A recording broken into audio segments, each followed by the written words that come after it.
Welcome back to the channel.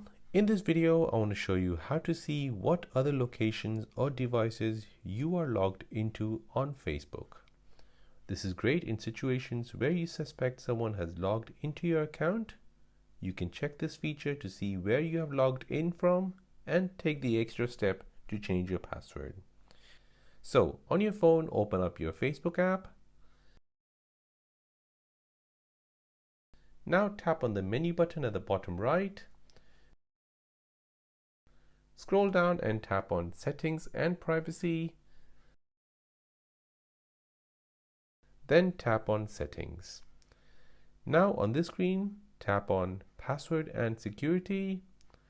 In the section where it says where you've logged in, this will show you your most recent logon to Facebook. If you want to see the past few days login, then tap on See All. Here you'll see all the devices and locations where your account was logged into Facebook.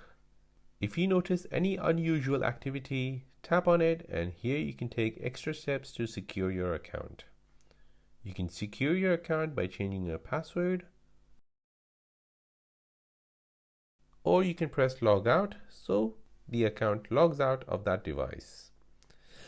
And that is how to see what other locations or devices you're logged into on Facebook.